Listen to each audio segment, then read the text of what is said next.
right, so you should have opened up your notes by now to the Peninsula Campaign. We're going to move forward. And today we're going to talk about several battles. I'm not going to spend as much time as I did on the Peninsula Campaign. I'm going to keep it simpler, and I'm going to kind of give you the big picture more than all of the little individual details about all these next few battles.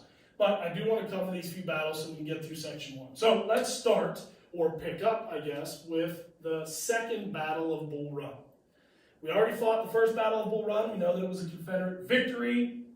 And in the meantime, the 7 days battle in the Peninsula Campaign was put together and led by, unsuccessfully led by General McClellan. Well, as you can imagine, after the horrific failure that was the Peninsula Campaign, a battle where the Union and McClellan had far superior forces and weaponry, campaign where McClellan hesitated at different times, didn't act when he should. We know that was part of his personality.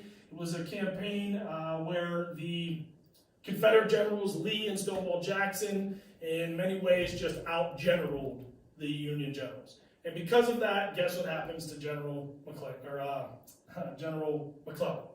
He is fired. Well, he's not fired, he's demoted. And another man takes over in his spot, and he is given the task of leading the Union Army into the next battle to try to defeat the Confederates and win this war. His name is General John Pope. All I'm going to tell you about the Second Battle of Manassas is that it was yet another Confederate victory. Lee, the leader of the Confederate forces, defeats Pope, the new commander of the Union forces. This is a big Confederate victory. It's now been 3 major engagements in a row that the superior Union forces have not been able to defeat the Confederates, and because of that, Pope loses his job. And guess who is put back in charge of the Union forces? President Lincoln decides to give McClellan a second chance. McClellan is put back in charge. He replaces Pope. And he is given the task of trying to win the next major battle. That next major battle comes at a place called Antietam. What happens here, at this point, the Confederates, who up to this point at the beginning of the war, their strategy was to be defensive and just sort of defend their territory, they are starting to feel like maybe they could change that strategy, and Lee is starting to test the waters. Lee, at the Second Battle of Manassas and now in Antietam, starts to make some more offensive movements towards the Union. And instead of just being defensive, he says, hey, we've won the first couple battles. What will happen if we just make an offensive movement towards the north and see if we can't end this thing in our favor? Well, that next major battle and that next major offensive by the Confederates comes at a very famous and I probably should say infamous battle, the Battle of Antietam. The Battle of Antietam finds these two forces, these two massive forces, meeting on a battlefield that encompasses, partially anyway, what is called Antietam Creek, hence the name. And the picture that I have up here is a picture that I actually took when I visited the battlefield of Antietam Creek. I'll get back to that picture in a second. When the two armies met at the Battle of Antietam, the Union shows up with somewhere around 70,000 soldiers. That is a massive military force. But that's only part of the story because the Confederates showed up with an additional 40,000. Now, one of the things that you guys, most of you wrote down in your advantages on both sides was that the Union had the advantage of having a higher population. And in almost all of the major battles, the numbers of soldiers were lopsided. And so here again we see at Antietam, the Union is going to show up with almost twice the force of the Confederates. 70,000 to about 40,000. When these two major forces engage for one solid day of fighting on September 17th, 1862, when it's all said and done, over 23,000 soldiers will be dead or wounded. And a high percentage of those wounded soldiers will die shortly afterward.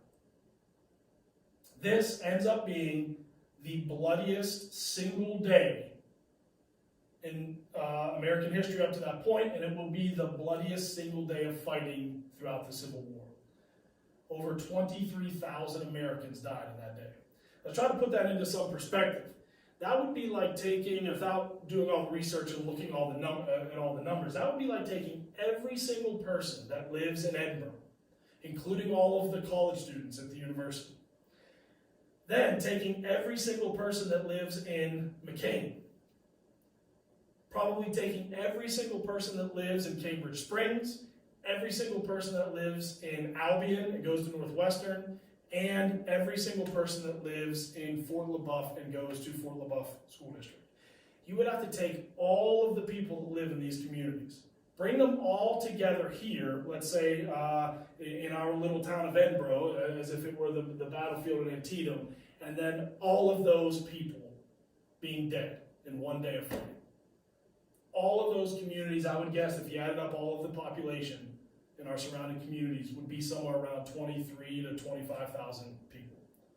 Try to wrap your brain around that. This is a horrific day in American history.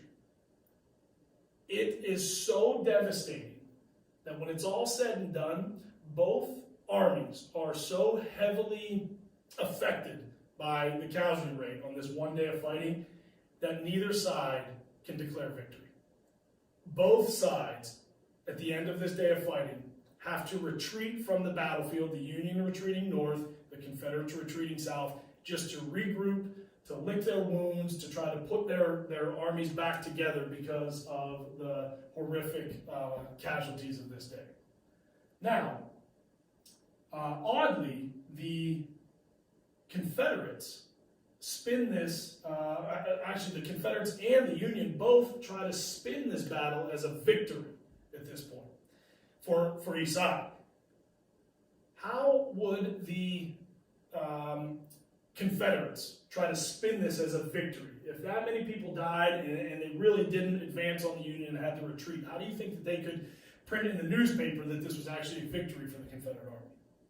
Well, one of the ways that they spun it was that they met their enemy on the battlefield of Antietam with half the soldiers that the Union had.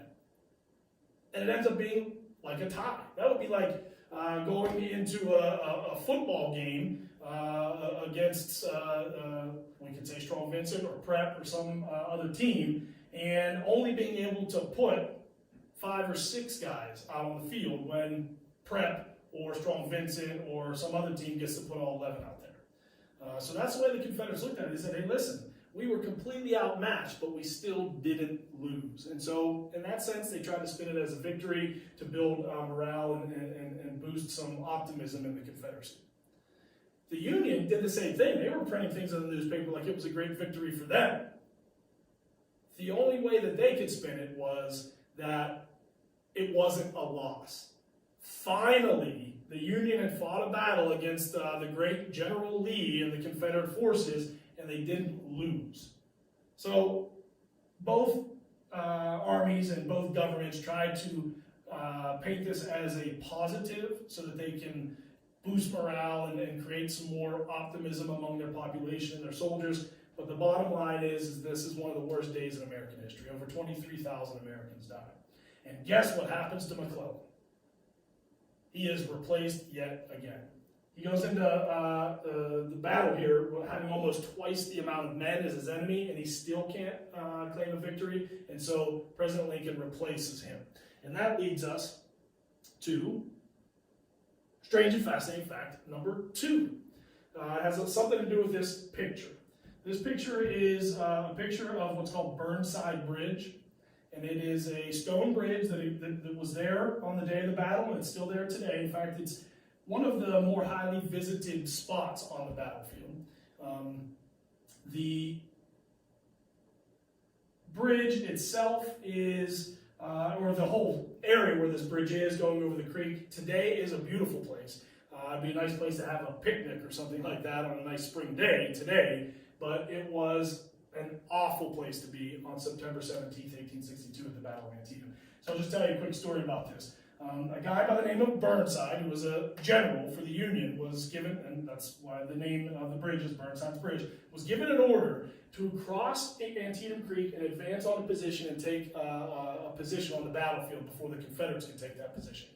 So he moves his forces, this massive brigade, to this one spot of the battlefield, and they come to the creek, and he's trying to figure out the best way to cross the creek. It's wide at certain points, it's a little bit deeper at certain spots, it's pretty swift, and he decides there's this stone bridge. But the stone bridge is probably only, it's not even as wide as our classroom, and he's going to try to advance a couple thousand soldiers across this bridge to get to the other side of the creek. As their forces start moving in this direction, the Confederate forces on the other side of the creek realize something's going on here. They start moving their guns, and they start to take positions on the hills on the other side of this bridge. And as Burnside gives orders for these Union soldiers to start funneling onto this bridge and try to cross the creek, it becomes like a shooting gallery for the Confederates. The Confederates are over on the other hillsides on the other side of the creek, and they just start picking off these Union soldiers as they're trying to all funnel into this small bridge and cross. It was a total massacre and a complete failure. They never advanced on that position. They never crossed the creek. And it famously or infamously gets the name Burnside's Bridge. And I give you that strange and fascinating fact just as an additional piece of evidence of the blunders, the mistakes that the Union leadership has continuously been making in the early years of this war. The Confederates, as one of the advantages that many of you listed on that activity, the Confederates had a serious advantage of having superior military leadership.